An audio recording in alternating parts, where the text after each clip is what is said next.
Okay, good evening, welcome. We're going to get started. We had a closed meeting. Would someone please read the certification statement? Is it your first official? Sure, I can do that. Whereas the Madison County School Board has convened a closed meeting on this date pursuant to as an affirmative recorded vote in accordance with the provisions of the Virginia Freedom of Information Act, and whereas Section 2.2-3712 of the Code of Virginia requires a certification by the school board that such closed meeting was conducted in conformity with Virginia law, therefore be it resolved that the Madison County School Board hereby certifies that to the best of each member's knowledge, only public business matters lawfully exempted from open meeting requirements by Virginia law where discussed in the closed meeting to which this certification applies, and only such public business matters as were identified in the motion convened the closed meeting were heard, discussed, or considered.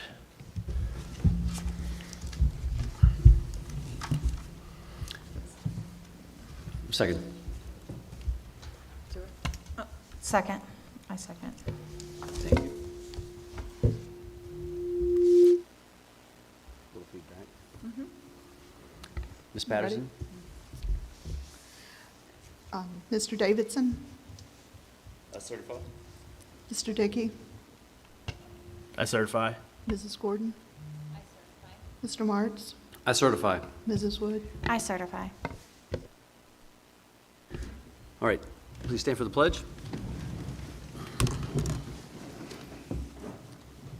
I pledge allegiance to the flag of the United States of America and to the republic for which it stands, one nation, under God, indivisible, with liberty and justice for all.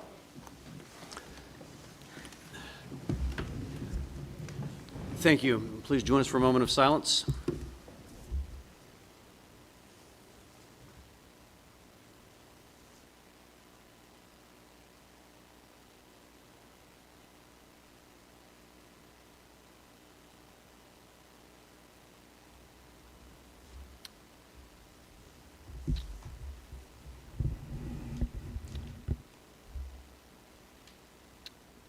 All right, we are going to move forward to part 6 with board reorganization with the election of officers.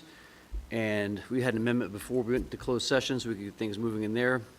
We elected chairman, which obviously since I'm talking, that's me.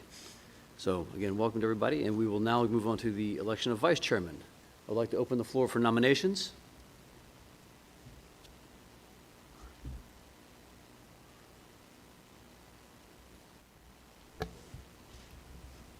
I'd like to nominate Graham Davidson as vice chair. Do I have a second? I'll second that. Do we have any other nominations? Nominations are closed.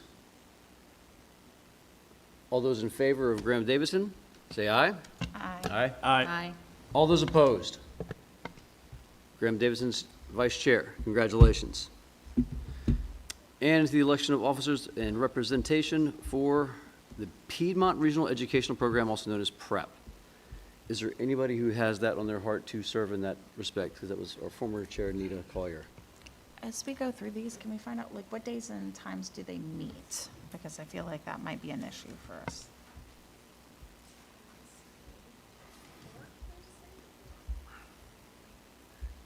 And if you'd like to discuss them individually before we kind of look at them, that's fine. For instance, with the Blue Ridge Governor Schools, that was one that I took on.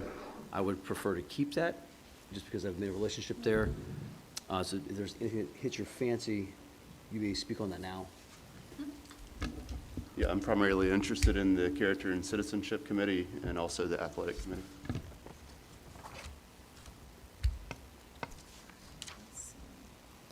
Can I step away and grab my book real quick? Yes. Sure. Do you call it recess? or- Ms. Wood, prep usually meets the last Wednesday of the month in the morning.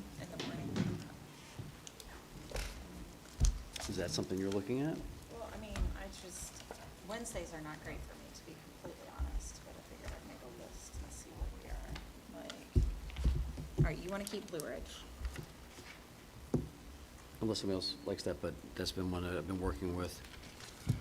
I was interested in that one as well. Do you want to be is anybody, I mean, I'm just.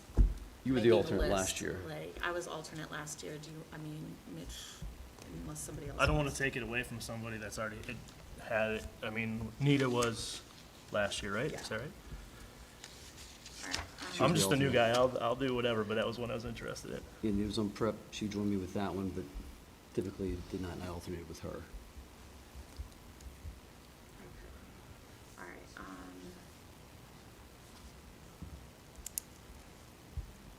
I mean, we got CIP and. Does anybody have CIP desires? Okay. Okay. So we pick, What about I'm sorry, go ahead. alternate? I'll be an alternate. Okay. And then, Supervisors, Yeah, I'll volunteer for that one. okay. And I have to be there for work anyway, so. Right. oh, that works out great. And you And I'll will- be an alternate, yeah. All right, I was I'll planning do on going anyways. prep. And I'll alternate with you on that. And does that get us through the ones we have to vote on? And then VSB, VSBA. that one's I'll do anything on that me, one. and I need an alternate to go with me for that. I'll go, yeah. So you can be the first and I can be your alternate if you want. So we have A through G so far is covered, correct? Nothing's missed? All right, I'll go And over, this- just make sure everybody's good. I've got for Blue Ridge, I've got Greg first, Mitch is alternate, prep, me first, Greg is alternate, CIP, Lauren first, Graham is alternate, Board of Supervisors, Lauren first, Mitch is alternate, and then BSBA is Greg first, me is alternate. Does that sound good to everybody? Yep. Everybody got what they wanted? Okay, now we need to go through all the nominations individually to approve them, just so Oh. you're aware. Here, do you want- Okay.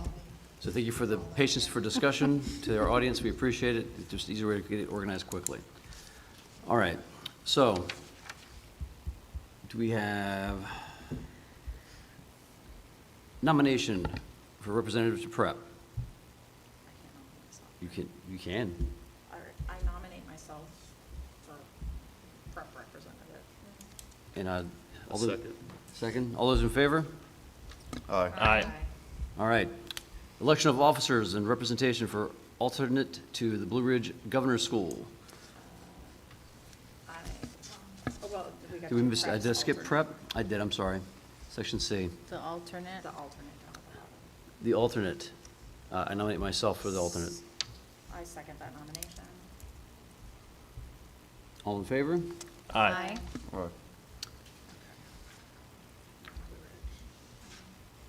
Nomination for Blue Ridge Governor's School representative. I nominate Greg for representative. Any seconds? Second. All in favor? Aye. Aye. And alternate? I nominate Mitch as alternate. I second. All in favor? Aye. Aye. All right. Moving on, representatives and alternates to the Capital Improvement Plan Committee. Nominations, because it has two listed, so you have to have two nominations put on.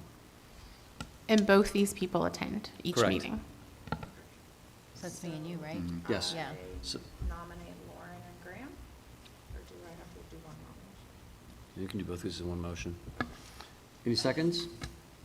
Second. Any further nominations? All in favor? Aye. All opposed? So be it. Election of officers and representatives to the board, wrong one. Thank you for your patience. We are down to G. Election of officers and representatives and alternate for the Virginia School Board Association in 2026. No, you skipped F, I think. Did I skip one? Yeah. I Board of did, it's twice. Supervisors. Elections of officers to the representatives to the Board of Supervisors, second nominations, right? I nominate Lauren and Mitch. Seconds? I'll second. All in favor? Aye. Aye. Now onto the Virginia School Board Association. Section G.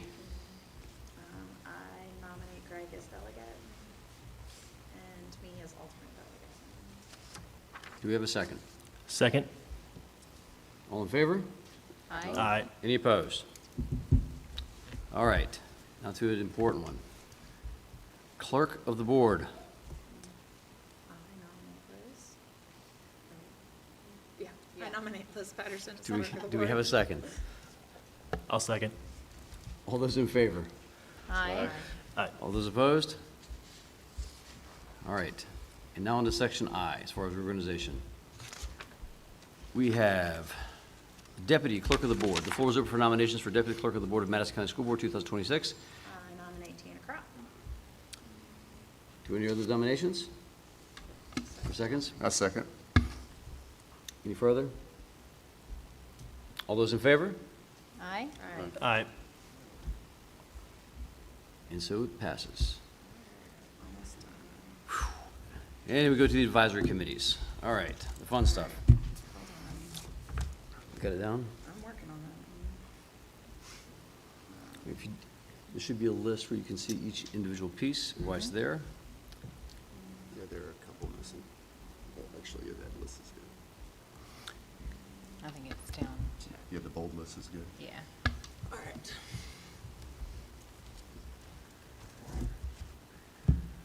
Preferences? I'd like to Anything- continue to do the CTE one because I've been on it as a citizen. Okay.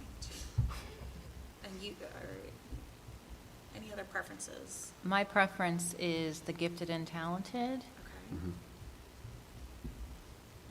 I've been on Family Life, I kind of like that one. Okay. Like, You guys are best Do you suited. want to be I a think, lead for on that? yeah. I'll be alternate with you? Oh, that's right, because you and I were both Yep, doing it. we'll just switch. So you guys just, All right, we have two athletic ones, I know, like, because there's the Hall of Fame and then there's the new athletic committee. Yeah, I'd like to be on the Athletic Advisory Committee. me as well.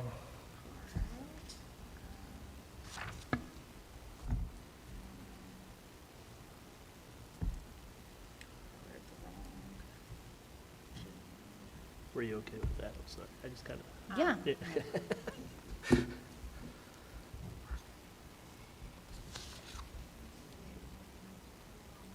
All right, yeah.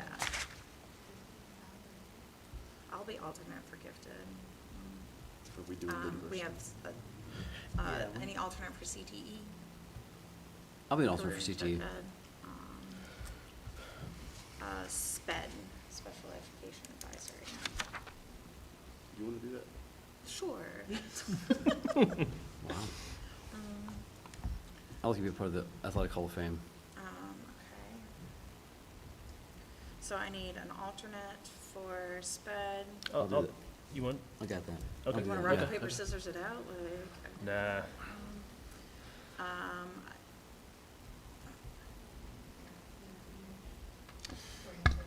Yeah. oh, did I? Yeah. I think I've missed right now. Oh, Thank you. yeah. Liz. And I'd like to remain an alternate for that. The parent community partnership one? Please. You wanted to remain alternate, you said? Correct, yeah. Unless you, Okay. All right, so we got diversity and, Are we doing that? that was one that's up for discussion, because that was where we had like, one representative. Do we need to make a motion to, to discuss it? I can be the alternate for the Hall of Fame. all right. I don't mind being on the diversity meeting. I don't, and then we can talk about that later. Okay. I need an alternate for that one, and then we need the technology. You can put me as the alternate with you. I'll be the technology. Thanks, Mitch. Good, Yeah. I think I just step out of my comfort zone and try something new. Yeah? Tough decision, tough decision. Not to mention that you've been on the committee since that one started too. All right, alternate for tech, I'll do an alternate for tech. but- Okay, so this is, Did we miss any, Ms. Patterson? Greg. That'd be me. Parent community I'll do is it. Greg. Okay. Greg and Mitch are duking it out over here, like, for the alternate, yeah. We can flip a coin if it's need be. Whatever. That's fine. All right, do you guys have everybody down? I can tell you who I have, if that helps. Okay. Mhm. I'm sorry, who was the rep for Hall of Fame committee? Hall of Fame, I have Graham as Oh. first, Mitch is or, no, sorry. And Greg Lauren. is first, Greg. Lauren is alternate. and I Okay. have Hall of Fame and athletic got mixed up. All right. All right, so Thank you. I'd like to make sure I have everything straight for everybody's good before making a motion, if that's okay. So for CTE, I have Mitch as primary, Greg as alternate. Family Life is me as primary, Greg as alternate. Gifted and Talented is Lauren first, me as alternate. Sped, me first. Did I say? Gifted was Lauren first, me as alternate. Yep. Sped is me first, Mitch as alternate. Diversity is me first, Greg as alternate. The parent partnership is Graham first, Greg alternate. Hall of Fame is Greg first, Lauren alternate. Athletic Committee, Graham first, Mitch is alternate. And then Technology is Mitch first, Sue is alternate. Does that sound like I got it all? I think so. We're good, Ms. Patterson? All right, we just need a motion. This is all in one. Motion to approve, can I make one motion to Yes. approve everybody? You make one motion. Can I say it just as a motion to approve everything as I just read? I make a motion to approve everything as I just read it. A second. I'll second. Any further discussion? All those in favor? Aye. All those opposed? And we are reorganized. Welcome to the board. Okay, we now move into section 7, personnel matters. And we have some things to approve. Motion to approve the personnel matters for January 12th, 2026, to include appointments, substitute appointments, and terminations as presented. Do we have a second? I'll second. Any need for discussion? All those in favor? Aye. All right, Part B. We have some religious exemplary exemptions from compulsory attendance. Motion to approve the release from compulsory attention for the following students, specifically for a religious exemption, 2025-26 school year, student number 23. A second. Any further discussion? All those in favor? Aye. Aye. All those opposed? And it passes. All right, on to consent agenda, paying the bills of operating expenses. Recommended course of action is to pay the bills. Motion to approve the consent agenda for January 12th, 2026 is presented. Do we have a second? I'll second. Any further discussion? All those in favor? Aye. All right, and now to the fun part of the meeting, the recognitions and presentations. Thank you for your patience. First up is Senior of the Month.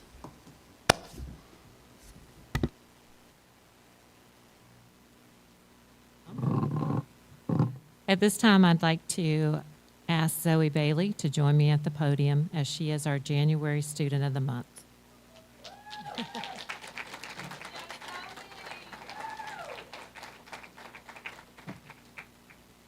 Zoe is an exceptional student who consistently comes to class with a positive attitude and a strong work ethic. She is actively engaged each day, always well prepared, and willing to help her classmates in whatever capacity is needed. Zoe is kind, conscientious, and dedicated in all that she does, making her a true pleasure to have in class. She has a quiet but strong presence and consistently demonstrates empathy and care for others, especially in clinical settings where her compassion and professionalism shine. Zoe brings enthusiasm and positivity to both the classroom and the clinical environment, greeting each day with a smile. When she speaks about her experiences at K-Tech, her passion for learning is evident, as her excitement and curiosity light up the conversation. Zoe is always a determined learner who asks thoughtful questions and seeks clarification until she feels confident in her understanding, demonstrating perseverance and a genuine commitment to her education. Balancing her responsibilities between K-Tech and her academics at MCHS, Zoe has shown remarkable organization and responsibility. Due to her K-Tech schedule, Zoe arrives at her U.S. government class approximately 20 minutes late each day. Despite this challenge, she consistently stays on track by completing assignments in advance, catching up daily, and remaining fully engaged when present. She regularly contributes to class discussions, asks insightful questions, and applies course content to real-world civic issues. Her ability to manage the scheduling conflict with grace is truly commendable. I'd also like to share something from our sports trainer, Catherine Croft-Hamill, who Zoe actually volunteers her time as well. Zoe is the kind of student who leaves a lasting impression on everyone she works with. From the moment she walks into the room, her infectious smile and contagious laugh bring energy and warmth to the day. As a student in sports medicine class and as an athletic training student aide, she has shown incredible work ethic and a genuine desire to learn. She is always willing to do anything the teacher asks and often goes above and beyond without being prompted. But what really truly sets Zoe apart is her compassionate heart and the way she cares for others, qualities that cannot be taught. We have no doubt at MCHS that as she pursues a career in the medical field, she will excel and make a meaningful impact on all of those around her. Zoe is a deserving recipient of the January Student of the Month Award, and we here at MCHS are very proud of her accomplishments and character. Our January Student of the Month, Zoe Bailey.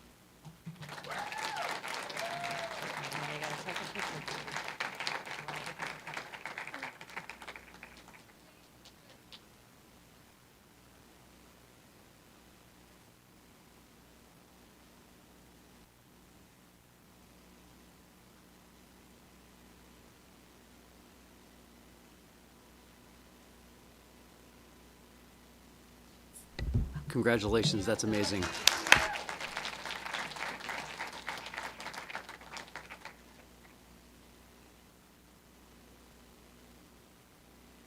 And now next, presenting our Support Staff Member of the Month.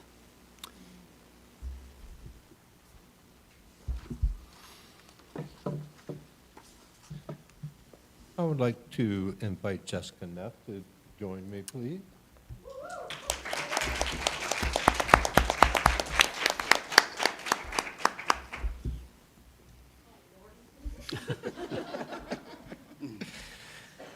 It's my pleasure to present Mrs. Jessica Neff as Madison County Public Schools Support Staff of the Month for January 2026. While Jessica has only been with us for just under a year, she has proven her worth time and again. Jessica's upbeat, positive attitude and her dedication to our school and our students made her an easy choice for this recognition. Jessica serves our students as a reading interventionist, providing quality, individualized reading support for over 50 students each day. Jessica greets each of her students with a smile and a kind word, consistently encourages them to give their highest level of effort, and ensures that each child understands not only their own value, but how important each one of them are to her.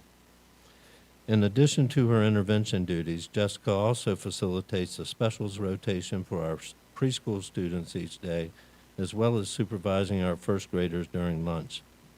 Jessica is also one on whom I lean to fill unexpected vacancies in the building.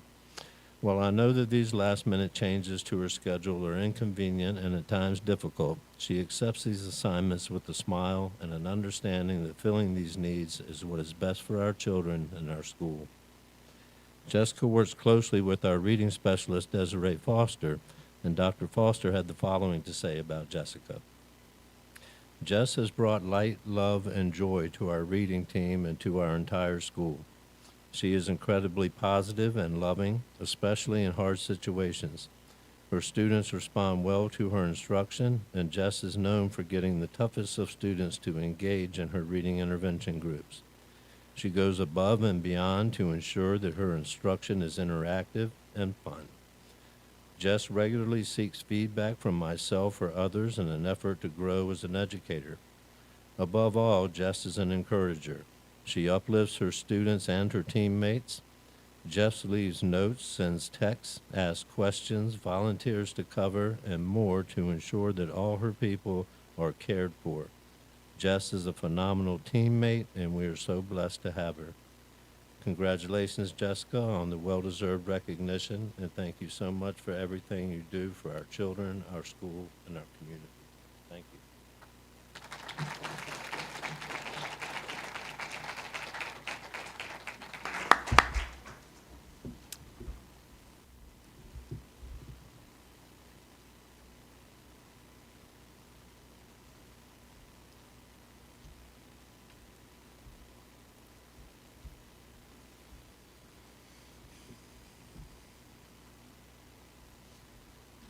Thank you so much, Ms. Neff.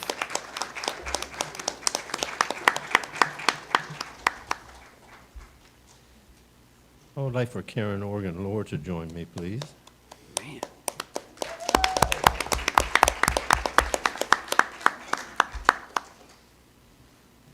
This is far outside of Karen's comfort zone, so we appreciate her being here. I am proud to present Mrs. Karen Organ Lore as Madison County Public Schools Teacher of the Month for January 2026. Karen is the school counselor at Madison Primary School and has served our county in that position for the last 26 years. During that time, Karen has established herself as a counselor of the highest quality and one who is absolutely vital to the success of our school and our programs. As the school counselor at MPS, Karen shoulders many responsibilities. She teaches guidance lessons for students on a daily basis. She facilitates student support sessions for small groups and individual students, helping them through tough situations such as having a military parent who is deployed or if they're suffering through a personal loss. Karen also provides orientation support for students who are new to our school and our county. These things, of course, one might expect from a school counselor, but she does so much more. Karen has been the driving force behind our implementation of the Positivity Project, our character education program, and put in many hours to ensure quality character education during the gap between the old and new curricula. She spearheads our check-in, check-out system, a Tier 2 behavior intervention program, and was instrumental in establishing our tiered process for behavior support. Karen established our bucket filling program, a Tier 1 system that supports the implementation of our school-wide expectations. She recognizes students daily who have demonstrated positive behavior traits and manages all of the data associated with the program. Karen also facilitates many of our community support programs, such as providing Thanksgiving meals to those in need, the Angel Tree program that provides gifts for children at Christmas, the backpack program that sends food home with students over the weekend and during school holidays, and numerous food and clothing drives throughout the year. While some of the duties that Karen performs can certainly be learned in a solid counseling program, her tireless work ethic and her dedication to children cannot be replicated in a college classroom. This comes from her heart, and she puts that heart into everything she does. Karen, I want you to know that it has been my distinct honor to work alongside you during my time in Madison County, and I cannot imagine a person more worthy of this recognition. Congratulations, and thank you so much for everything you have done and will continue to do for our children, our faculty and staff, and our community as a whole. Thank you.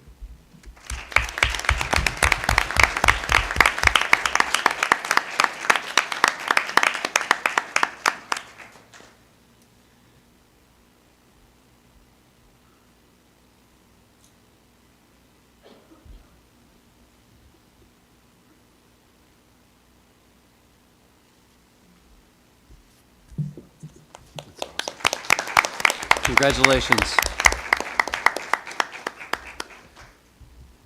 All right. Now moving on to the middle school Bay Trip presentation, which I'm looking forward to hearing about a lot.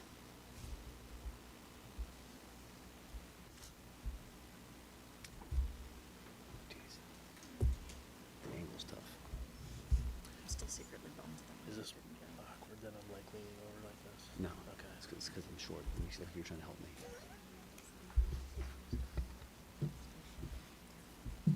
Good evening. We are equally excited, if not more, to finally be able to present to you this evening about our Bay Trip. Hands down, the most amazing learning experience. I think these kids, we have a small representation here with us this evening. There were 25 students who got to go on this. It was application-based, and Ms. Adams is going to share the meat of all of this. She has put in so much work. She spearheaded this, the planning, the hours that went into every detail. The organization cannot give more accolades to Ms. Adams. She did have some experience prior to 2020 and all that fun excitement that came with this trip, and so she has helped to bring that back. It was a phenomenal trip. The kids are gonna stand up here and share each slide with you as to what they learned. And I'm going to turn things over to Ms. Adams. Thank you. Good evening. This was the third student trip that I took out to the Bay, and I have to say it was the first one that was fully full. We had every seat full. We had 25 spots, and that's all we were allowed to have. So we had full houses, full meals, and it was a fantastic experience.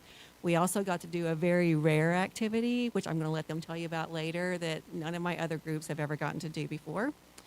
And the amount of life skills that the students really had to use while they were exploring the island and just deciding what they were going to eat and how they were going to serve food to all the different people that like different types of food. It's a huge life skill to be able to plan a meal that's going to, for everybody to like. Everybody's going to have something to eat.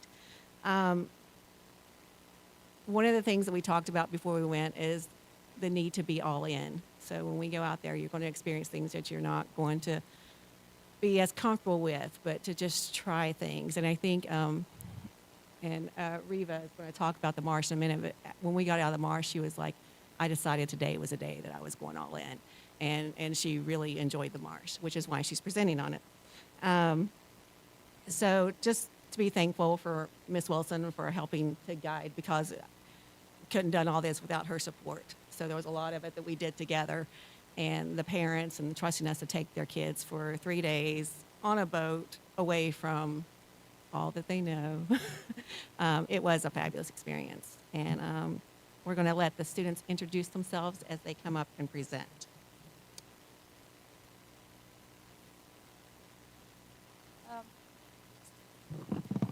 Sorry. So hi, I'm Rain. I'm Salwa Jamil, but I go by Rain. Oh, next slide, please. Okay, so during the big trip, we went crabbing, and that was like a lot of fun. We had a crab pot and two menhaden fish. We thanked the fish, and some people even kissed the fish. I remember we gotta snap the fish in like half. We gotta put it in like the bait pocket. We even gotta like learn what the bait pocket was. We learned a lot about like how to catch fish and we even learned a lot about the menhaden fish and how they're like extinct and stuff. We threw the pots in the water, and then they sank. And then the next day we pulled up the pots to like see what we caught, and we got to like grab the fish. We got to grab the crabs, and we got to like listen to them like eat. And next slide, please.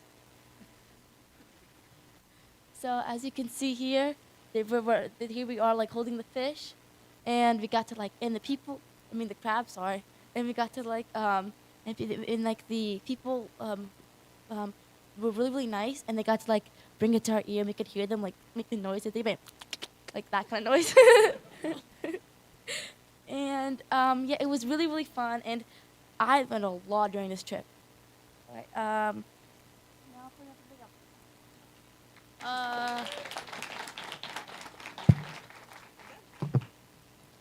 next slide, please. This is the very rare activity that we got to do, canoeing. I'll get over why it's very uncommon that these groups that actually get to go canoeing, but in a second. But we went canoeing around Smith Island, and we learned how to steer. We learned how to propel. We had people to be the engine, the steer, and the meatball, which is just the emotional support person in the middle. We were extremely lucky to be able to go canoeing because the conditions have to be absolutely perfect in order to go canoeing. If it's during low tide, we might not even be able to get off the dock safely. If the tide's too high, well, it's just going to be a little bit annoying still to get off at the dock. And if it's too if the tide, well, if the water's too rough, if the water is too rough, we're gonna go overboard.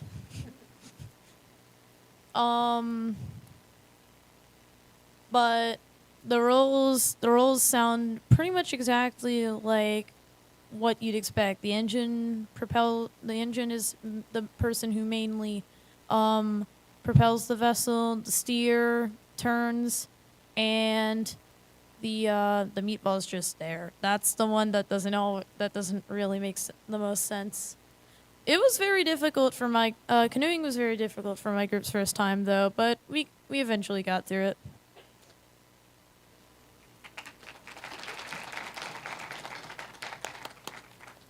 Next slide, please. I'm Reba McLeod. Some of you may know me. I'm going to talk about the march, which was, I think, for most kids, was a wild experience. For me, as Ms. Adams said earlier, I was really hesitant when we saw it because it was not what I was envisioning. Because I was envisioning like basically a big pool of mud. It was not. It was smelly and it was messy, and it was a really fun experience for me. We learned about the different kinds of grasses in the marsh, and as you can see in these photos, there's the before and after pictures, which may be a little difficult to see, but you can see how the clothes that we were wearing are now much dirtier in the after pictures. And yes, the smelliness, I can't remember exactly what it was called. Sulfur. Thank you, Liam. Sulfur is what the marsh is supposed to, the marsh is like, it's supposed to smell like this because of the chemicals in the water and just the nature in general. Next slide, please. These are just some of the photos from when we were in the marsh. In the first photo, in the top left corner, you can see us, we were doing stretches and pretending to be animals in the marsh. And we played a game called the Marsh Hawk, which is where someone stands in the middle and others who are playing go out into the marsh and they try to hide. And the first round, you're supposed to be rather far. And the second round, you get closer. And the third round, whoever's closest wins. And during these rounds, the Marsh Hawk is standing up and pointing out colors that he or she sees. And if you get called out, then you go into the scat pile. And next slide, please. So for family style meals, it's my group personally, we chose to do chicken nuggets, fries, and you had to pick a fruit or vegetable, and then we did sweet tea as our drink. And your group goes into the kitchen and you decide who's cooking what, and you decide how you're going to serve it. And you have to make this large meal for 27 plus people because it wasn't just the kids, it was also the staff members. And it was definitely a process learning how to be in like a bit of a crowded kitchen, but I definitely enjoyed the family style meals. Thank you.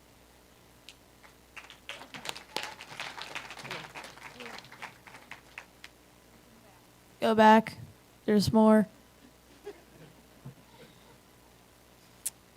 Island time was a phrase we used to just say what the time was. We weren't really allowed to know what time it was. But that was for the better because it got our heads off of numbers and just basic things that we would use at our actual homes. But on the island, you wake up at sunrise, sleep at sunset, eat when you're hungry. Yeah, that's basically it.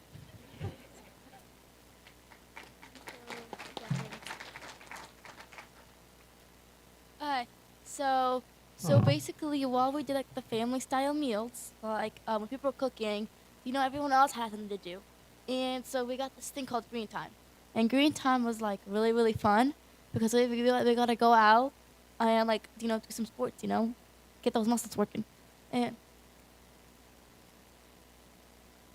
and then we also gotta go on the dock, and the dock was really really fun. We had a whole bunch of like opportunities on the dock.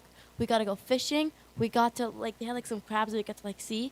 We got to, and then on the island we got to play sports. We got to I remember we played We played green light, red light. We played football. We played a lot of sports, and it was like a really, really fun time to like talk and like hang out with your friends, and like wake up for the morning.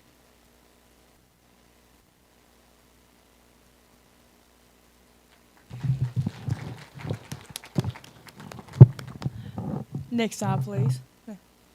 Conservation. So that was the main point of the trip, to learn about conservation. And we learned about the conservation of water, land, and species. So the conservation of water can be done by reducing water use. On the Bay trip, we did the following. Use the 3-sink system, which is what we'd use when we would wash the plates after our meals.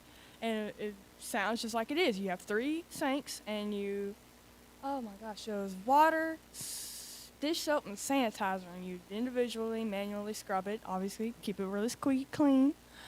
We use reusable water bottles, of course. Everyone knows about this. Reduce, reuse, recycle. Oh, hello. Okay. And we did not shower, which was my favorite. I love doing that. No, we did get to shower once, and it was just very grotesque. On the dock, we had this giant, obnoxious little funnel, and it sprouted cold water on us, and we washed off after the dock, and as y'all can imagine how pleasurable that is in September. But, we are grateful to be clean at least once. So, land. Conservation of land can be done by rotating crops, planting trees, and you especially want to try to plant native trees, controlling runoff, which is what the marsh does, and, protecting everything, and avoid littering, which is obvious but very important, out of the most. Species. Conservation of species can be done by making informed choices, protecting habitats, because we want to protect our beautiful marshes and our beautiful islands, and plant and protect native species, which is very important but very forgot about. Next slide, please. So, ecosystems. As you can see on our left, we have some Virginia glasswort, and also known as devil's finger, and you can actually eat it when it is this beautiful red color. And when I tell you, it was good. So, along the East Coast, Smith Island is experiencing some of the highest rates of sea level rise, and the island is currently losing land while dealing with rising water levels. And I can tell you from experience, we don't want to lose that island. It is beautiful, and I love seeing the sunset, especially, and the sunrise. We got to see the sunrise and the sunset, and it was beautiful. The northern part of the island's beachfront is a critical nesting ground for birds, wetlands, and insects. So if we lose this beautiful island, we use the beautiful birds and insects and all the animals along with it. So species and marshes are important for a variety of aquatic species and birds, which is one of the largest and best preserved examples of its kind. The aquatic blue crab, oysters, and striped bass are all members of the marsh, and I'd imagine the oysters are very tasty. I don't know if anyone else here is an oyster eater, but I sure am. And if we lost that, I think I would cry. So, thank you.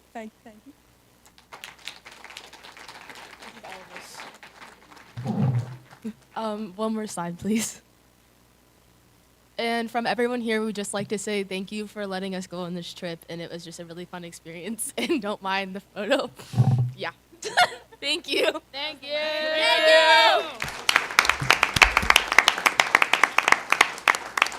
That trip looks awesome. Now, aside from the showers being the favorite part, what was something else that would be probably the biggest thing you guys got from going on the trip? For me personally, the biggest thing I got was just really getting out of my comfort zone, because I'm not really known as an outdoorsy girl, but I decided to go on this trip to really experience that, and the marsh was a big part of that for me. I think the best part of this trip for me, definitely having a lot of time to learn, but also to just have fun on the island. And it's a really nice place there. And I really hope we don't lose it to rising seas.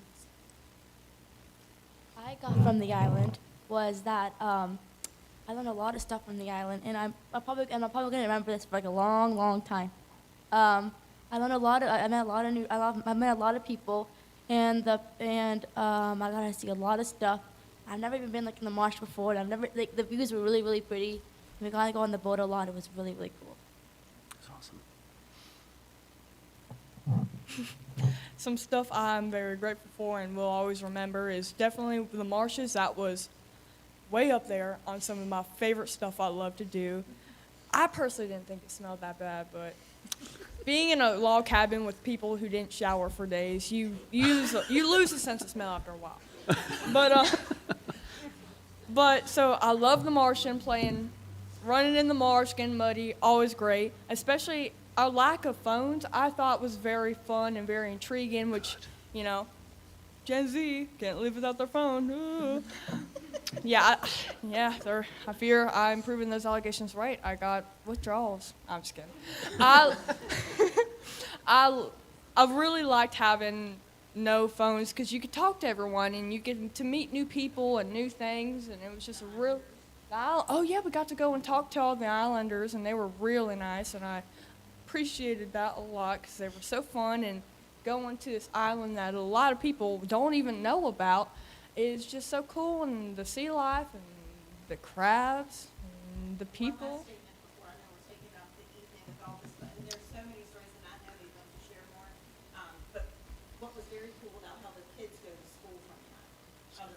The ferry, they take a ferry to school, y'all. I'm jealous. To and from school, they take a ferry. That's crazy. All right. We did learn to tell the difference between male and female crabs. Oh. Mm-hmm. And that with the females they let them go where? Virginia. Yeah, the border, right? And in Maryland, what is illegal? What can you not? What can you not capture? Yeah, what can you not capture? Female. The females. Yep. The females in Maryland. Did not know that. Talking about all the seafood's making me hungry. I don't know about y'all. Thank you all very much. Thank Well, you. thank you, Miss Adams and Miss Wilson, too.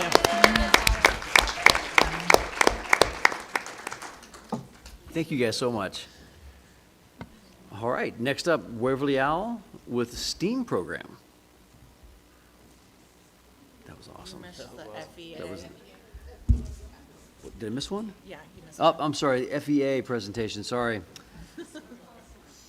The seafood distracted me, made me hungry as well. Can I just make a comment on that last thing, too? Absolutely. I wish everybody could have seen the kids' faces because that just shows how successful. I mean, I know you heard the excitement, but if you could have seen their faces, you could just see how successful that was. You could tell just in their faces that they really enjoyed their time. So thank you. That was awesome. Always the best part of the night and best part of the community. Yeah. Amazing. FEA? I know. She coming? Okay. The projector's in the way. There we go.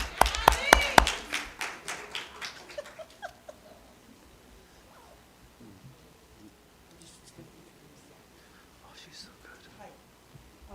Good evening, everyone. It is my Evening. pleasure to introduce an exceptional student who truly represents the future of education. I had the opportunity to work with Allie last year in Intro to Early Childhood Education. And from the very beginning, she stood out in the class. Dedication, she has strong work ethic, genuine passion for working with children. Since then, she's continued to grow both as a student and a teacher. She's currently a member of the Future Educators Academy at the Campbell Technology Humana with Mary Beth, and she demonstrates professionalism, leadership, and commitment to the field of education. She'll graduate next school with her associate student. An outstanding achievement at the flexible academic excellence in the future. So I'm confident that she's going to have a meaningful. She's our future for education. It's been an honor to be a part of this journey for her with the Royal Home program here in Madison, and I'm sure you're going to see her someday as an educator.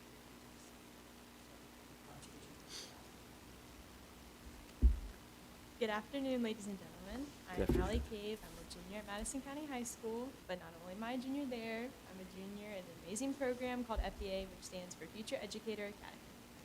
Future Educators is a Virginia College partnership laboratory that is helping me and even others earn their associates through the dual enrollment, which shoots me to my biggest goal of becoming a teacher. After graduating, I will be able to transfer to a 4-year university, beginning my career 2 years after graduating high school. To be honest, I almost backed out of this program. Thinking about college classes made me so nervous, thinking that I wasn't smart enough, thinking that I couldn't do it and I wasn't ready. But thank goodness I didn't listen to those thoughts, because this program has been amazing so far, and I can't wait for what's to come. That's great. All of my professors in each class have been understanding and supporting and helpful in every way. And as an athlete, my plate fills up so quick and I get really busy, but every professor has helped me to complete my work and make it easy for me to plan my steps and how to turn in assignments, when to turn them in, when to even just work on them. Even when I was struggling, they encouraged me and make it easy to understand. I also have had hands-on experiences in practicum classrooms at Madison County Primary School, which I took so much away and felt so welcomed by the staff and supported by even my practicum teacher. Currently, I'm in the Waverly Owl Elementary School, and I'm learning so much from my teacher there and even the students. Mrs. Dotson and Mr. Laundrie have been so helpful through it all, guiding each one of us, placing us in the perfect classroom, and even helping us with our work when each of us are struggling. They're just always there, and they've been so supportive this whole time. This program is not something that anyone wants to miss out on if they're wanting to become a teacher and an upcoming junior who wants to be a teacher. I love this program, and I look forward to going to Germanna or my practicum classrooms. And if you know a junior or you are a junior that is getting ready to be a junior. And if you're interested, reach out to your counselors or Mrs. Dotson or Mr. Laundrie, because this is not something that you want to pass up, because it's just so amazing. Because graduating from high school with an associate's is a big accomplishment, and it's hard work, but it's very easy with the people who support you. And you get to graduate with classroom experience, and that's what makes FEA just such an awesome program, and I can't wait to see it grow. Thank you. Absolutely.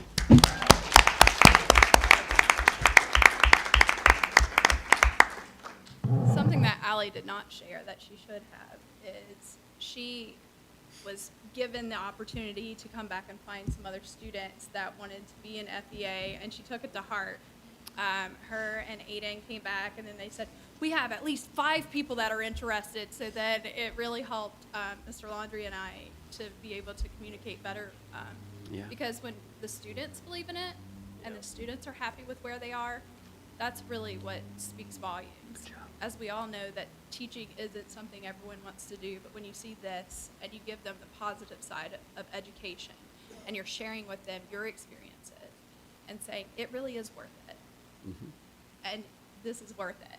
She's been in kindergarten and now 3rd grade, That's awesome. and we have only heard high praise. So it's a great thing. Good job.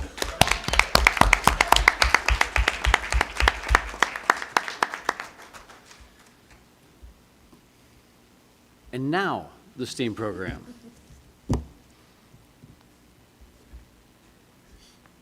Always fun stuff. All right, so this year I was asked to take over the STEM or STEAM program at Waverly, as well as art.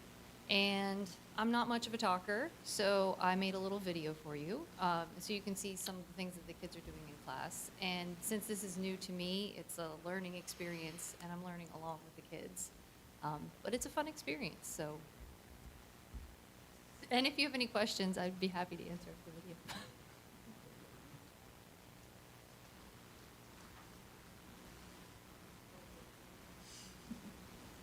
Or you can ask me questions now while we're waiting.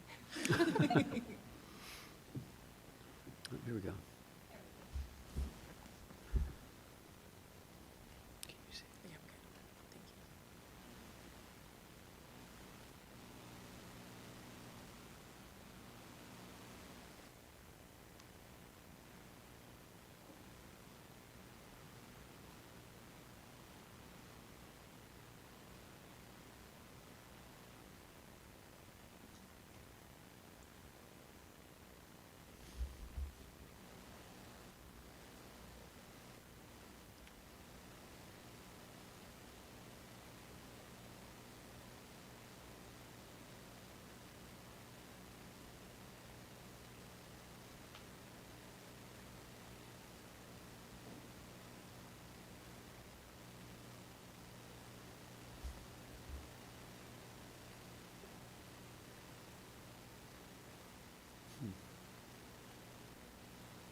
So if you have any questions, I'd be happy to answer.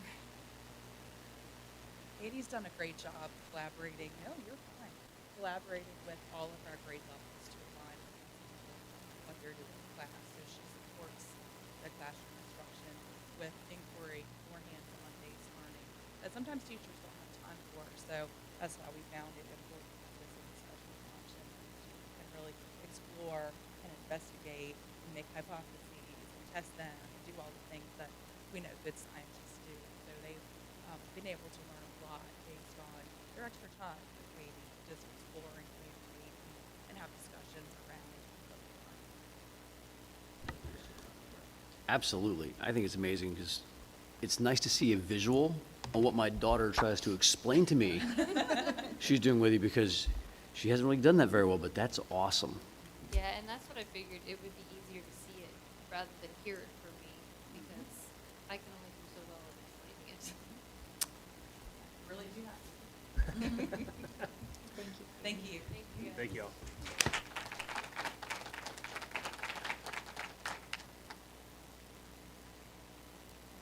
Okay, moving on to section 10 was staff reports, instructional report from Dr. Jones.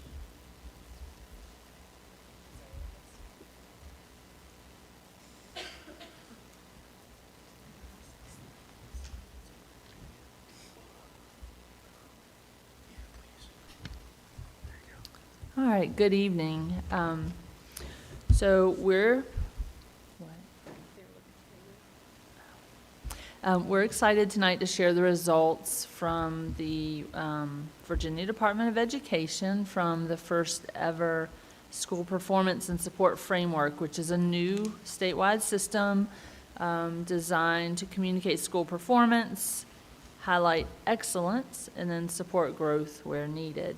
And one thing I wanted to point out on this slide is that the support framework is those numbers that are released each year. And so at the elementary and middle school level, what goes into that is mastery, which are the SOL scores, and then growth, which is the student compared to their own growth on previous assessments, and readiness at the elementary and middle school. And readiness includes reducing chronic absenteeism. And then in the middle school, readiness includes points for offering advanced coursework and students who earn high school credit in middle school. In the high school, you also have mastery and readiness. The readiness part is related to student demonstration of the 3 E's, which are employment, post-secondary education, and military enrollment, the 3 E's. So we get points for those things. And then at the high school, the graduation rate is calculated as well. And so if you go to the next slide, this is the exciting slide, one of several. For Madison County Public Schools, all of our schools are fully accredited. And so we're excited about that and proud of that. Yeah. And that is attributed to the hard work of those folks out there to your left who are clapping, our principals and our teachers and staff, and we couldn't be prouder of all the hard work that's been put into this. So our next slide, talks about accountability, focusing on student learning progress and outcomes. So as we said, Virginia schools are based on mastery, growth, readiness, and graduation. And schools are earning points now. It's different than it had been in the past. This is the first year of the system. And so they add up to 1 of 4 performance categories. Distinguished is 90 plus points. You're exceeding expectations. On track would be 80 to 89 points. You've met all expectations. Off track, 65 to 79. Below, receiving some extra support. And then there is below that, which we don't even want to think about. And so in the system from this year, 66% of schools in Virginia have met or exceeded expectations across the state. 23% earned the designation of distinguished, and 43% are recognized as on track. And again, all of our schools were fully accredited, which shows strong growth and rising achievement in reading, math, and science. All right, we'll get to our next slide and some specifics about our schools. And so Madison Primary School was fully accredited and on track. Their chronic absentee rate was 7.5%, and their overall framework score, as you see, was 83.8 total points. That shows strong momentum for our early learners and readiness, and so we're excited about that, and the continued effort from the primary school is appreciated. Waverly Yao is fully accredited and on track. Their reading performance was 86.29. Their math was 89.35. Science was 93.8, so strong. Chronic absenteeism, we're super proud of Dr. Reese and Ms. Fears and their staff. They had a 2%, and so I don't know if you realize, we are grouped with Northern Virginia. Our region is Region 4, and they were one of 5 top elementary schools in Region 4 with that 2%. So that was excellent work. And so their overall framework score was 84.3. Wetzel Middle School is fully accredited and off track, and I'll explain that. Their reading performance was 87.61, math was 87.75, science was 92.14, so strong points totals. Chronic absenteeism was 12.35, and their overall framework score was 86.5. The reason Wetzel is considered off track is because our students with disabilities category fell in the area of needing additional support. And so that is a federal accountability or accreditation piece. And any school that has a subgroup in that area gets their label bumped down one. So although their points are on track because of the students with disabilities grouping, they get bumped to off track for that piece, but they are fully accredited. So we're proud of all of that, and we just have some work to do in that area, and we are well aware of that, and Ms. Wilson and her staff are already making plans for that. So, and then Madison County High School, fully accredited and distinguished. So fantastic. Reading performance, 102.36. You can exceed 100% because there's mastery and readiness credits. It's just the way the system works. Math was 91.15, science 95.27. Chronic absenteeism was 20.34%. Their 4-year graduation rate was 95.52%, and their overall framework score was 99.1. So they fell in the distinguished category. So we're super proud of the high school's distinguished status. It highlights their college, career, and military readiness, and the results show that we're preparing students for life beyond our walls here, and we're proud of that. And so, you know, this is new to us this year too, so we're kind of, you know, figuring it out, and we're excited to see the results and work through even stronger next year, hopefully. So we're happy to answer any questions you might have, but wanted you to be aware of that and just have a little bit of a background for that. Any questions? I just think it's remarkable what we get done with the resources that we have. So I think it goes without saying that you know, we appreciate all of the efforts that are seen and unseen by our staff. Excellent.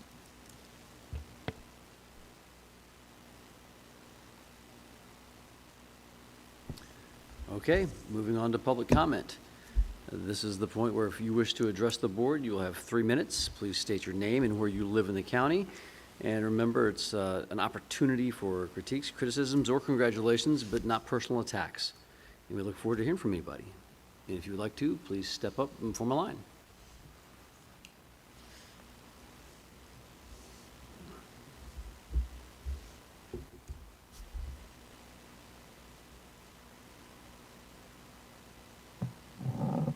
Good evening. I am Pastor Russell Biber from Brightwood, and it's good to be back this evening. First, I'd like to welcome the new school board members, Mrs.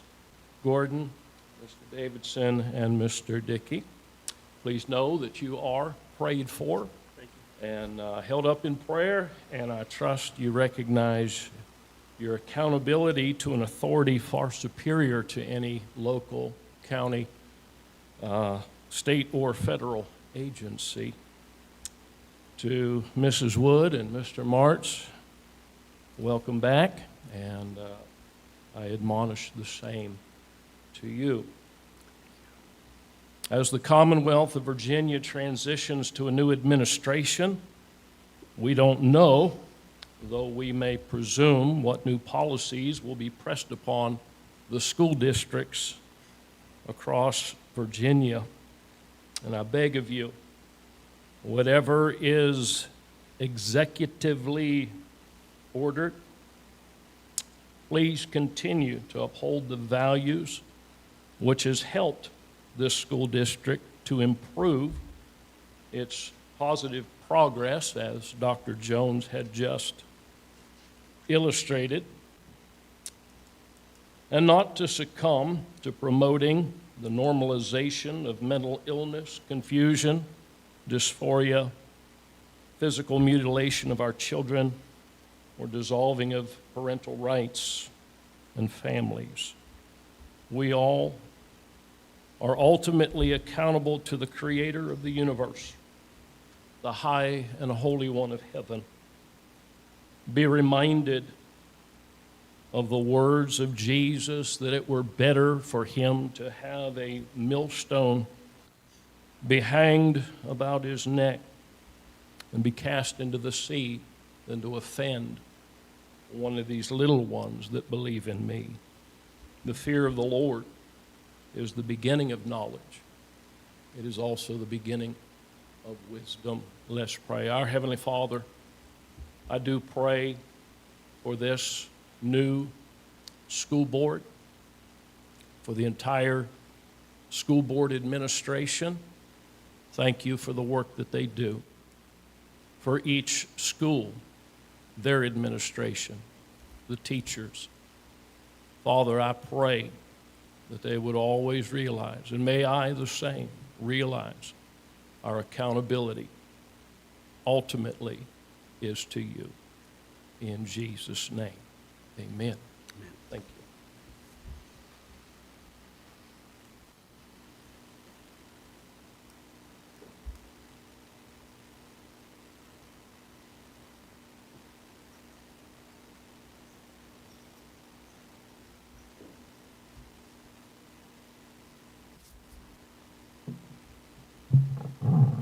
Good evening. Good evening. My name is Charlotte Curlin, and I live in Haywood, and I am a sophomore at Madison County High School. Today, I would like to share with you the many benefits of a high school theater program, present to you the interest I've already seen in our high school, and hopefully convince you to allocate more resources to starting one in our high school.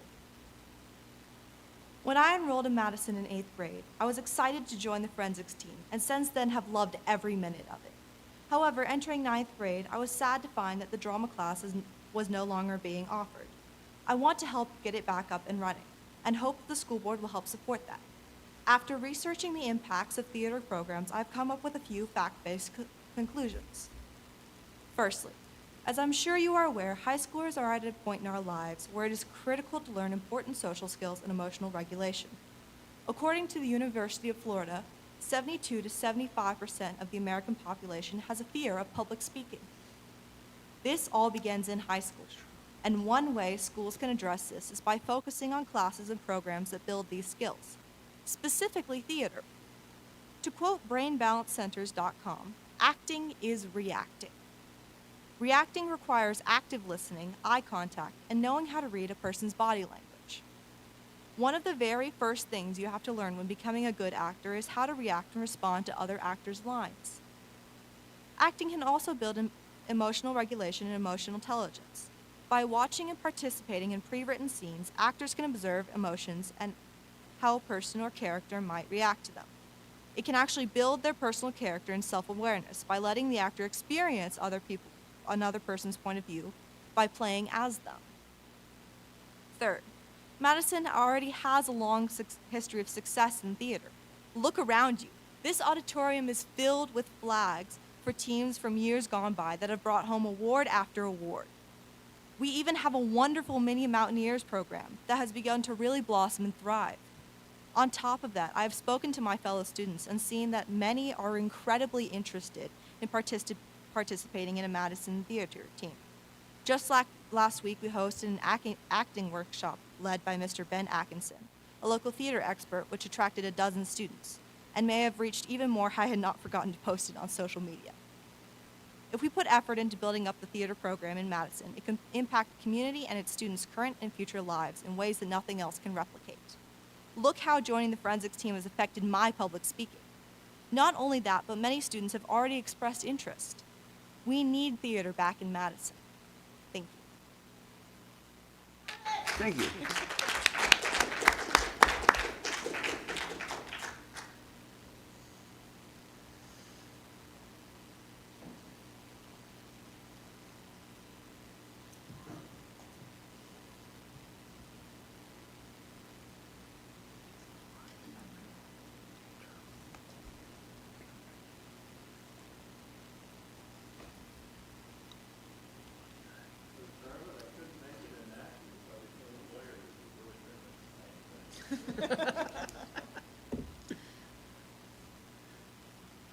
Good evening. I'm Mike Sharman from the Novum area of Madison County. You're an entirely new board. I think both Charlie and Christopher were in their outgoing comments mentioned that it's going to be an entirely new board, even though you have a couple of alum. You're going to be getting pressured by everybody. As Pastor Bieber just mentioned, you're going to be getting pressured from our new state administration. You'll be pressured from the federal administration. You're going to be pressured by the faculty. You're going to be pressured by the parents. You're going to be pressured by your own desire to do the absolute best you can. So the repeated phrase in the book of Joshua in the Bible is, be strong and of good courage. Be strong and of good courage. Earlier this fall, or past fall semester, I was asked to be a guest lecturer down at Regent University in education law, in their education law class to the law students. What they wanted me to do is show the direct line from our founding to now, the most recent Supreme Court decisions in law, and the rights of parents, the rights of students, and the rights of religious freedom in it, which also means just the rights of conscience, the right to think as you choose to think. We've had a biblical construct in our nation always. As you can see from the first laws that we've had, the reason that there was first the compulsory education law on parents, back in what was that, 1642, and then the first public education system was, if a kid can't read, he can't read the Bible and he can't know laws. So you need to have them be able to be literate to be able to do that. That then that thought process flowed into Blackstone's Commentaries, which was the main law book that was used in the colonies. And you notice it has that premise of pre-political rights that we had, that they came from God. They mentioned that the Creator is the one who creates the creature, and so the creature has to be dependent upon the Creator, and then follow, as Blackstone has said, conform to the Maker's will. That thought, almost that exact expression, went into our Declaration of Independence, the laws of nature and nature's God. Then the Northwest Ordinance, the first law that was passed after we became a nation, said that religion, morality, and knowledge, being necessary to good government and the happiness of mankind, schools and the means of education shall forever be encouraged. So I want to direct you in your homework, look at the last 2 pages. You had Albemarle County School Board saying parents have no rights, and that's that, even though they quoted all these other things before. The U.S. Supreme Court said, wrong, quoting the same things. So I gave you this cheat sheet so you can look it up and spend more than 3 minutes on it. Thank you, Mr. Sharman.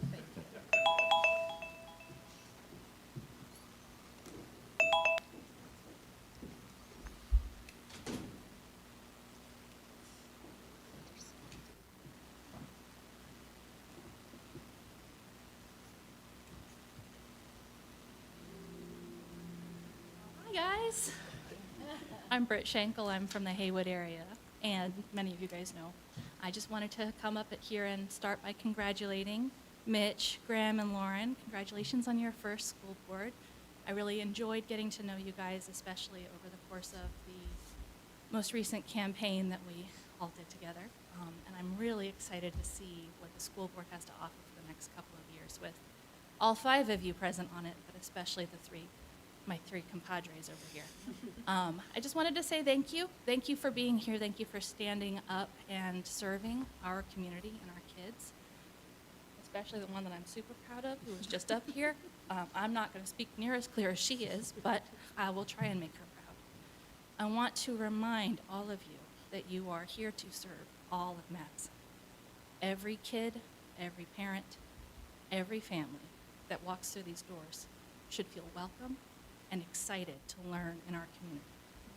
I'm hopeful that in the next few years, we can expand and grow in ways to reach all of our kids and serve them in all different kinds of ways. Diversity isn't a bad word. I promise it's not, even though it seems to have become one in the last several years. We have a diverse Madison. None of us are cookie cutters, and I don't think any of us want to be cookie cutters. I'm looking forward to see the different programs and different opportunities, like the Bay program that my son got to participate in, and hopefully that drama program that my daughter keeps pushing for, and I think she might keep pushing for a long time unless you do something. I think we have a lot to look forward to in the next decade of Madison County. So again, congratulations. Keep up the good work, and look forward to seeing the next steps. Thank you.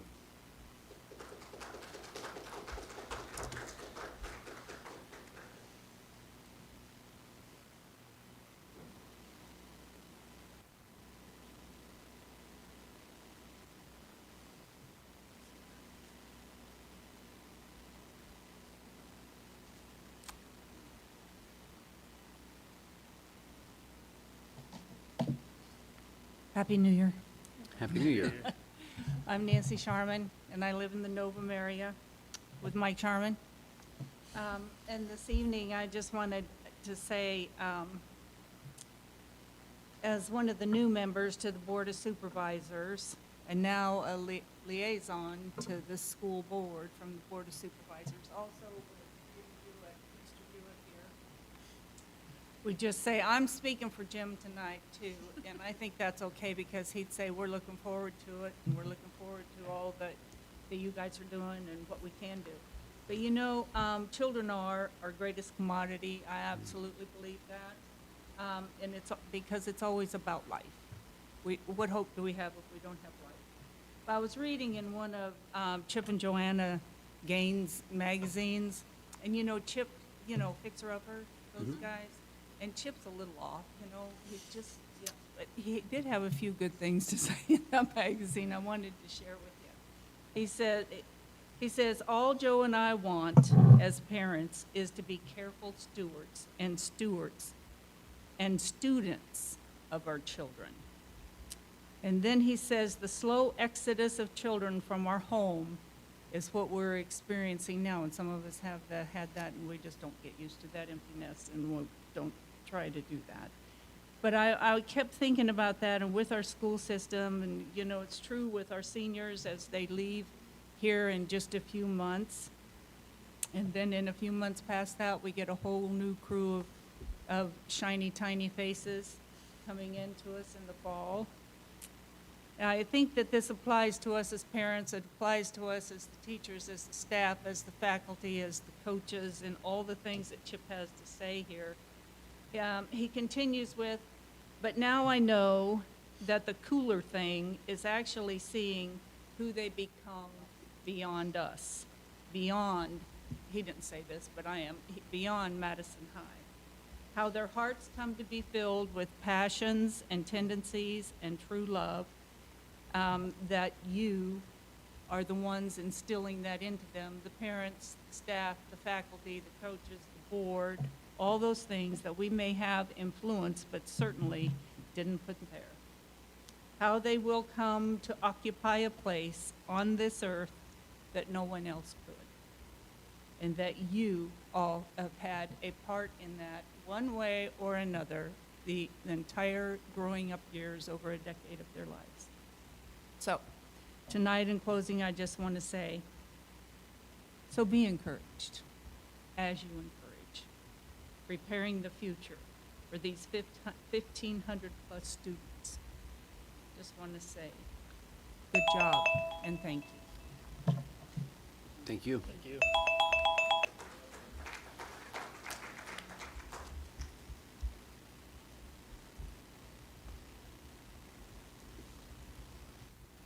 Would anybody else like to speak? All right. We'll move on to board comments. Are there any board members that would like to address comments? I just wanted to say two things. Firstly, to our new board members, welcome. Congratulations. I look forward to it. I always try to share some appreciation to the people that come up here and talk. But Charlotte, the reason I can do this is because of forensics in 8th, 9th, and 10th grade, just so you know. I get proud of these banners on the walls too, so I feel ya. But yeah, just thank you for coming up here and talking over and over and over again. All of you, because all 4 of you come all the time and talk all the time. But yeah, so thank you guys for your comments and welcome to the new board members.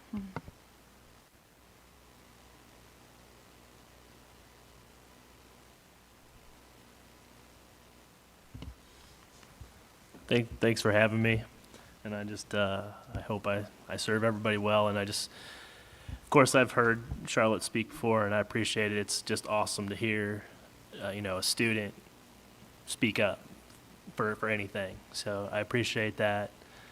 Thank you for your kind words, Britt, and for the rest of you, thank you as well. And I look forward to it. So, and I look forward to working alongside of you guys, not necessarily on top or in front. I look forward to working alongside.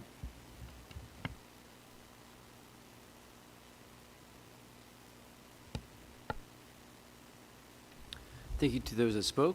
We greatly appreciate your time and energy of being here. And we're now going to move forward to business information with the wonderful budget update. The wonderful budget update. Here we go. So we left up the budget timeline from, we just kind of carry that month to month so you guys see where we've been, where we are, where we're going. January is a very busy month for the budget. We're going to talk about the conference that we attended this evening and information that we gathered there. We're at this meeting tonight. We're going to go over the survey results, and then there's a meeting coming up in Richmond for school board members. So on that first day, January 26th, you'll actually hear from financial folks as well, talking about the state budget. So lots of information comes to us this month. Next slide. And next slide. And next slide.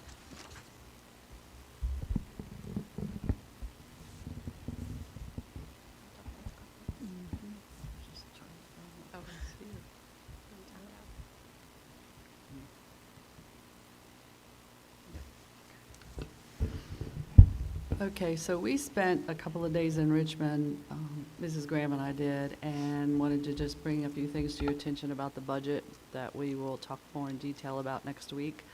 This was a year of re-benchmarking.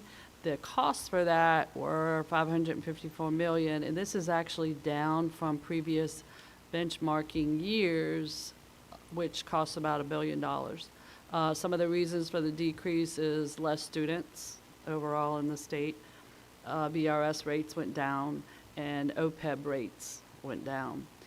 There's changes in the local composite index up and down depending on which county and locality you're in, and then other changes in direct aid programs were the reasons for the lower cost of re-benchmarking.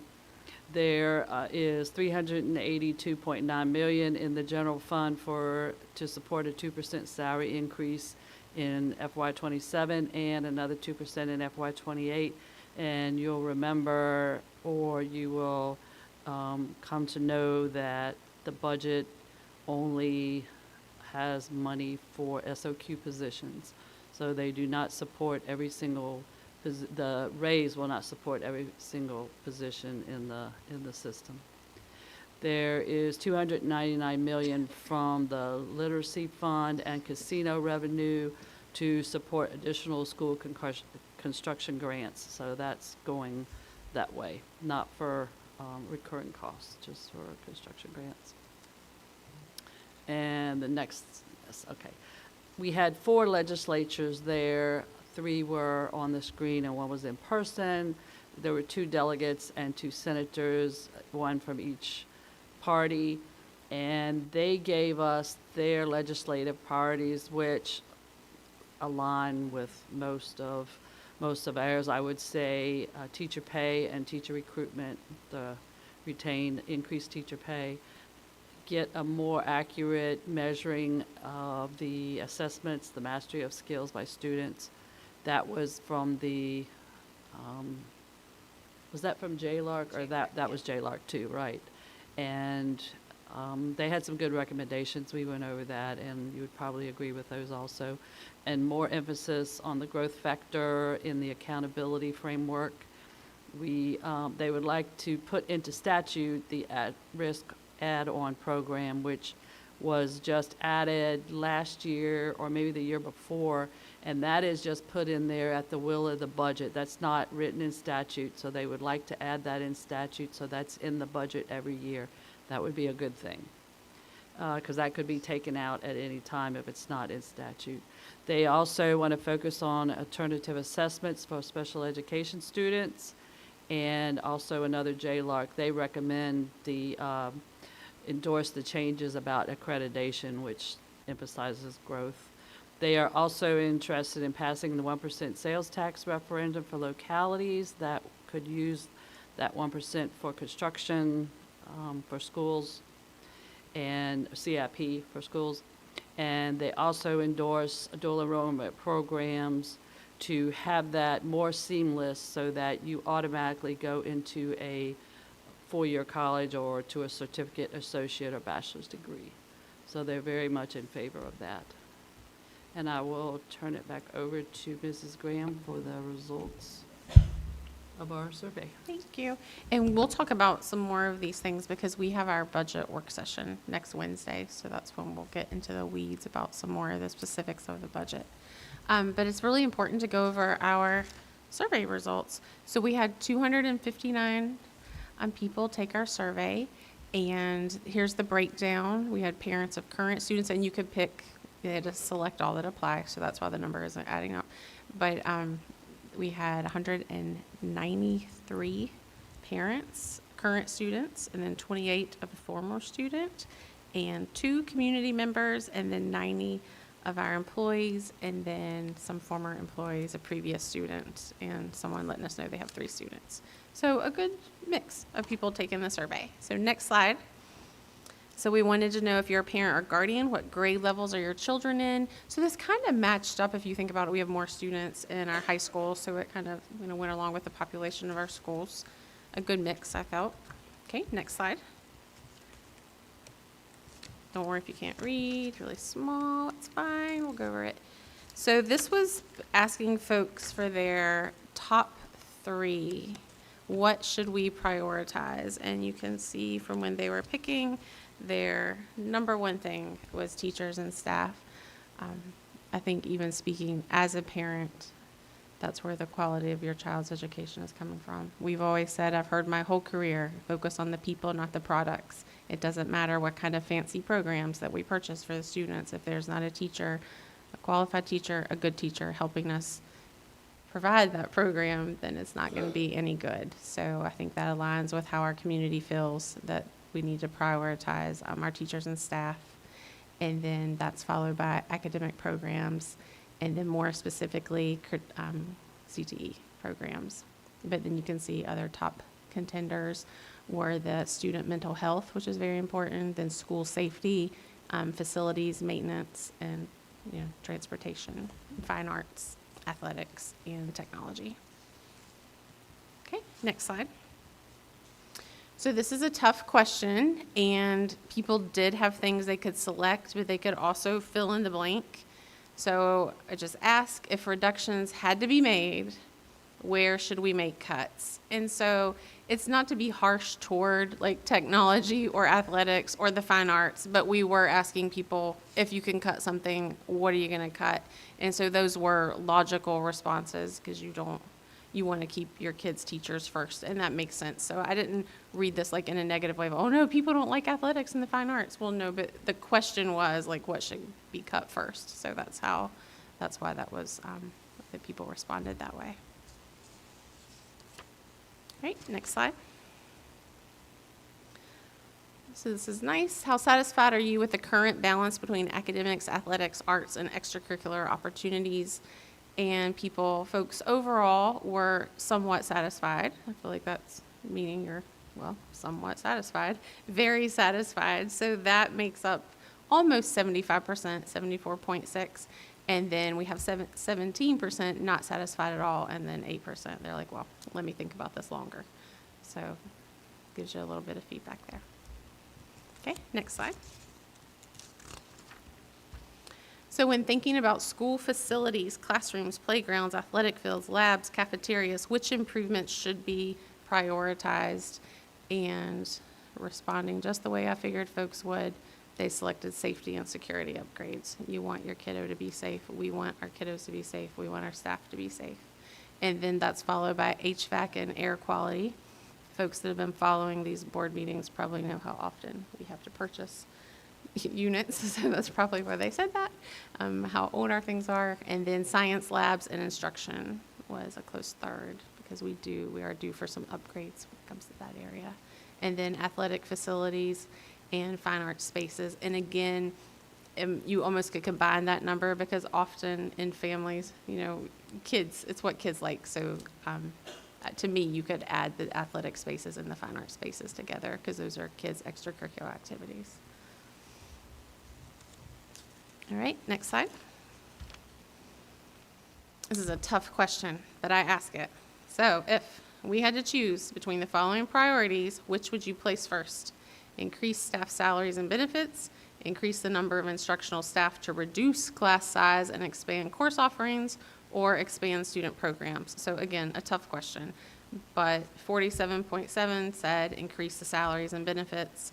Then 37.6 was increase the number of instructional staff, and then expanding programs, 14.7%. So digging into that a little deeper, I feel like a lot of people were coming, well, a staff member on there, they want a salary increase. Parents on there, they want you to keep the good teachers that their kids have, and they want to be competitive, and they want us to attract qualified applicants. So I feel like that's why that won out a little above reducing class size and expanding opportunities. So that's not saying any of those things are not important, but I feel that's why people responded the way they did. Next slide. This was convenient. The best way for you to participate in budget discussions, 80% wanted to do just what they were doing. So there we go. And then we have a few that said they like to come to the board meetings. Some prefer small group, a tiny amount, prefer small group listening sessions. And then some like just kind of school-based meetings, like PTO and things like that. Okay. Next slide. So there was a few open response questions. So going through that, I wanted to give people an opportunity to just give us any feedback. We had 89 folks respond to this question on programs or services you think could be reduced, eliminated, or run more efficiently.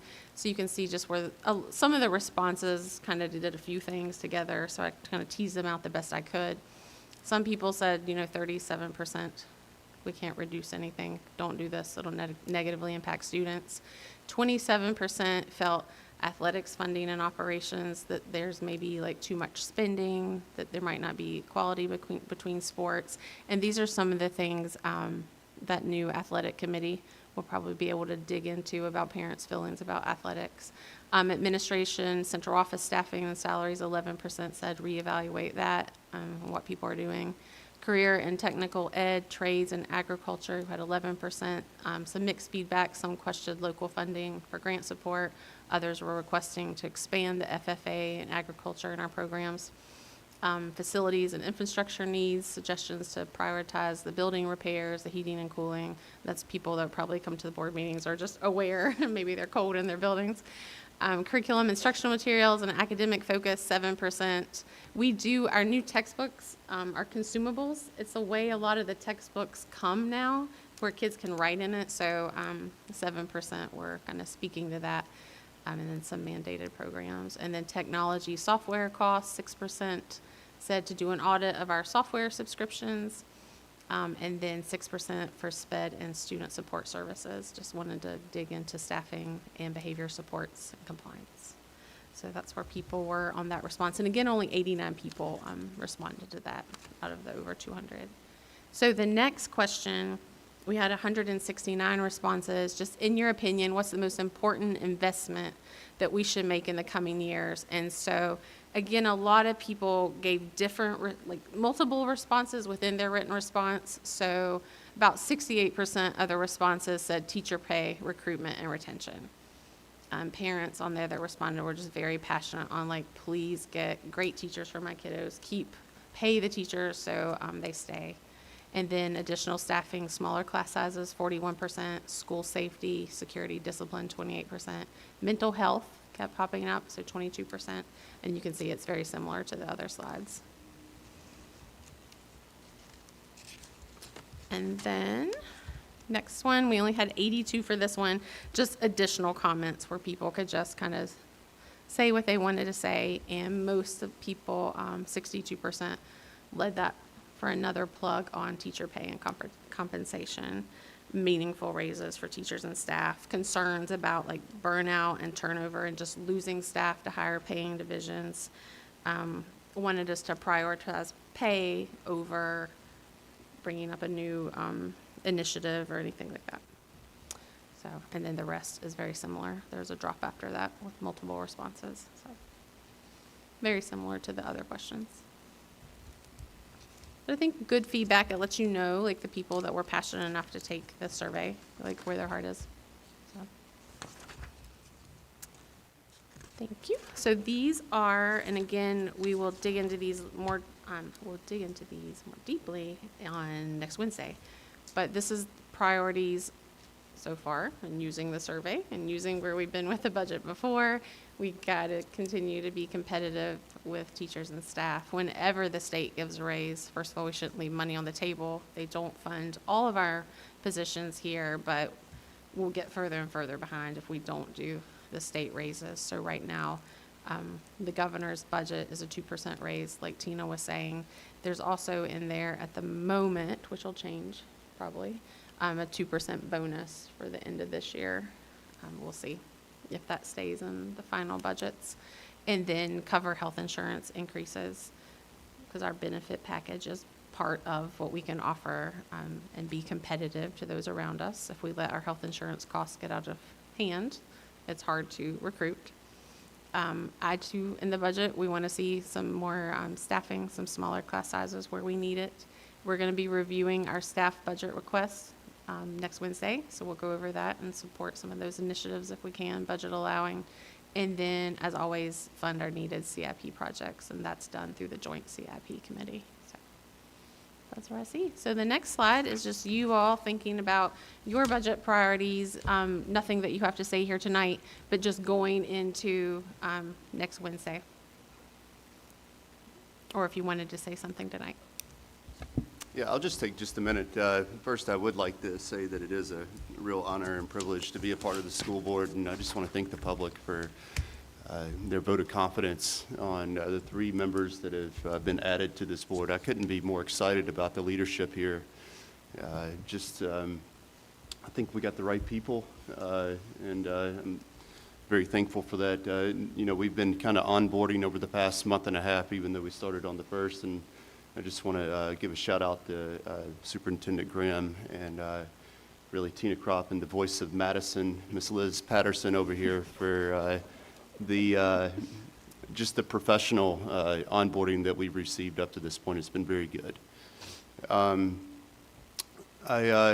Just looking at the budget, there was a couple things that have been mentioned here. I know that we as a board have to talk about our priorities, and but as a board member, I would like to at least express a couple things that I think are very important for our public to start considering and thinking about. one of the biggest things we kind of breezed over it was this 1% sales tax referendum for localities. This was passed by the Senate and House this past year. It was vetoed by Governor Youngkin. Honestly, it was vetoed for the right reasons, in many people's opinion, based on certain controls on the money. But this is something that locally we could really take advantage of. There are 9 counties in the state of Virginia that are levying this 1% tax. Those 9 counties are much like Madison. They're very rural counties with smaller school populations. So we have a couple options here in our county is, to either expand and get bigger and bring in industry that many don't want, or we come up with other ideas. And this 1% sales tax is a big one. And the reason I'm mentioning it and the reason I'm talking to the public specifically about this is because if in fact we decide we want to go forward with this is something that would have to be on the ballot this coming November. And we would vote it in. And it would be a 1% sales tax on everything except groceries and personal hygiene items. And every bit of that money would come back to the school system for construction and modernization. And that is one way we can start to think strategically and start planning out for our school system. And I just want to urge people to start thinking about this because it's really important. This is a unique opportunity. We have Highway 29. It goes right through Madison County. I think Mr. Jewett mentioned maybe 15,000 people are traversing. How many is it? 25,000 people are traversing this county every day. This is a transient tax, folks.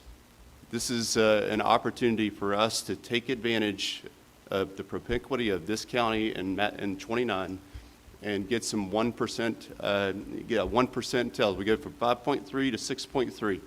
Everything but groceries and personal hygiene and all that money, every penny of it. And I've talked to some of the bigger business leaders here in the county, and they said as long as that money is going to our students, 100% is going to the students, to the school system, then they support it, at least the folks that I have talked to. So I just want to go ahead and put that out there and at least express that and start planting that seed. And if in fact it gets passed this year, which all indication is that House and Senate is going to pass it again, and the current governor is going to also sign for it. So again, 9 counties currently have it, and they're kind of grandfathered in. They couldn't currently, others can't currently do it, but they are conservative counties just like ours.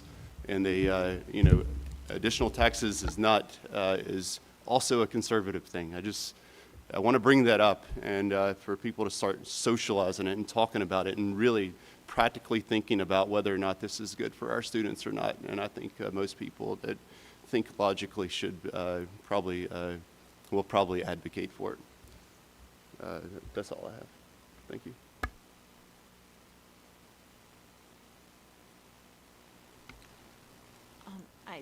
As far as priorities, honestly, I think everything that these people that took the time to fill out the survey, I'm pretty sure that speaks for me personally. And I don't want to speak for everybody else, but yeah, like doing what we can to keep our teachers and I think it was Mitch that said earlier, our teachers do a heck of a lot with a little bit, and just whatever we can do to keep them here would be my personal preference.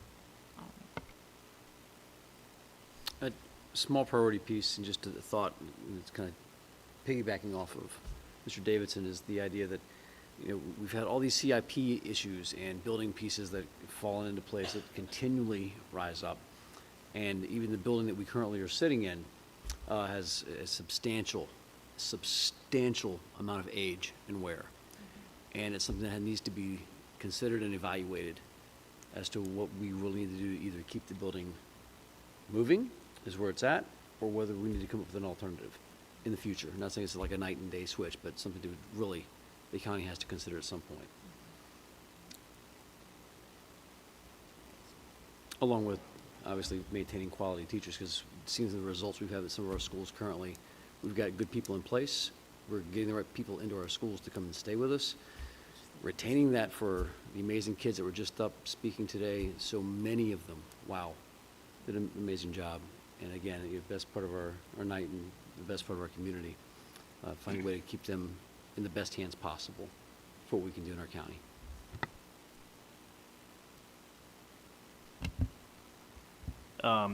I just got a couple things. The first one being thank you to the ones that did complete the survey. I know surveys are not popular a lot of times. I've brought that up, but it's the easiest and it's the best way to get out to the most amount of people. But I would encourage people that are listening that are apprehensive about surveys because they think they're being tracked or however that is. We're, as the Madison County Public Schools, we're not doing that type of thing. We truly value the information that we're getting out of these surveys. So please, please remember that.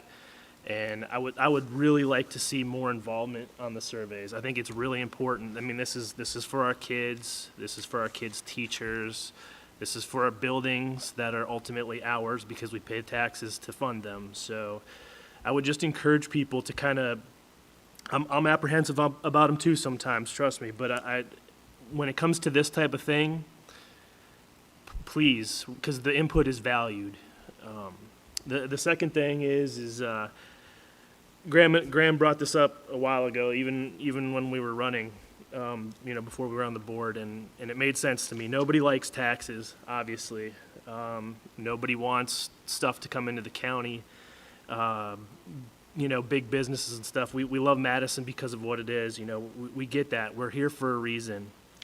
I think ultimately it comes down to compromise, and we have to do that. Doesn't matter what your political opinion is. Obviously, we don't want higher taxes, and we don't want to clutter this county up, but we have to figure something out because we're falling further and further behind. And I think Graham eloquently stated it. I couldn't say it like he does, and I thanked him afterwards because I think it's important, and I think he's the right one to say it.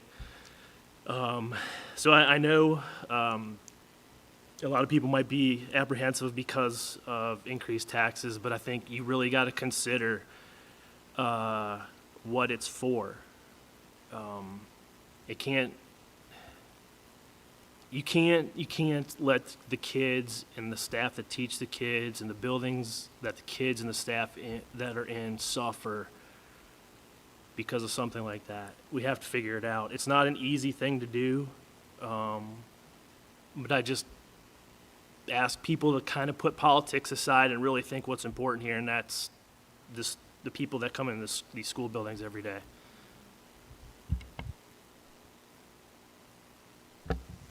I guess I'm last. I would just like to kind of piggyback on Greg's comments about our facilities and our buildings. That is definitely something that we need to consider, and definitely taking care of our teachers who do such a wonderful job in educating our kids and loving them and caring for them and doing well beyond what the school day allows. So definitely, thank you.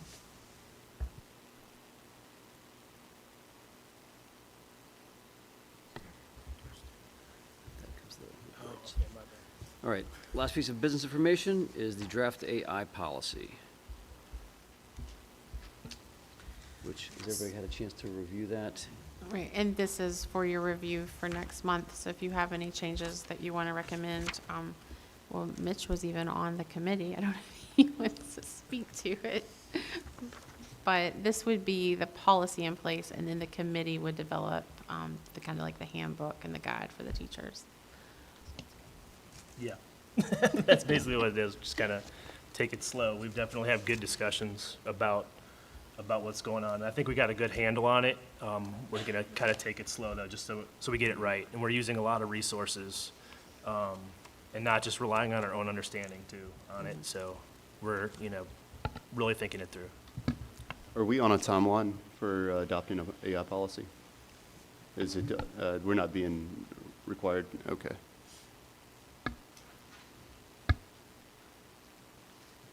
All right. Moving forward, reports, school board member, student representative, and superintendent. Since the committees were just formed, I'm guessing at least 3 members don't have any reports yet.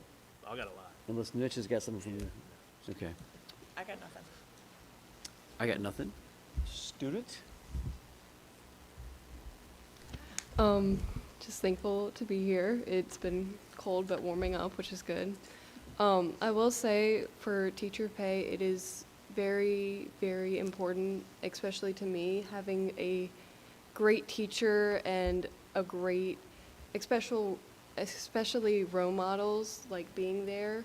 But just learning materials, sometimes it can be confusing if you don't understand, and having good teachers who can talk to you, take you through steps and everything is very, very important for every single student's kind of high school or any school's career. So just that is very important to me. Real quick, I think that's all the marketing you need right there for that. So. So only two quick things. Reminder, next Wednesday, budget work session. And then who is the lucky person on prep? Sue, you have a meeting next Wednesday morning. I'll send you the invite so you can go. It's in person. Yes. Of course it is. Hold on, next, like same Wednesday. Okay, we'll figure something out.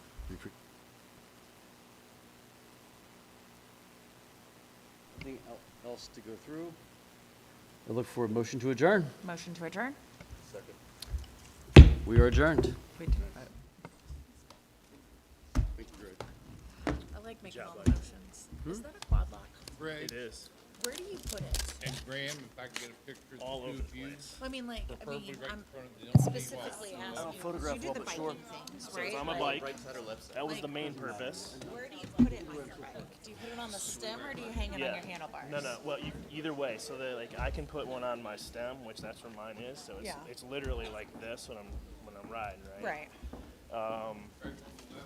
But yeah, they make universal ones where you can put it around like your handlebar or whatever. Yeah, too. because I don't know that I have the room on my handlebars, but I don't feel like my stem's long enough either. So, like, I don't necessarily need it, but like. Where do we come for the budget work session?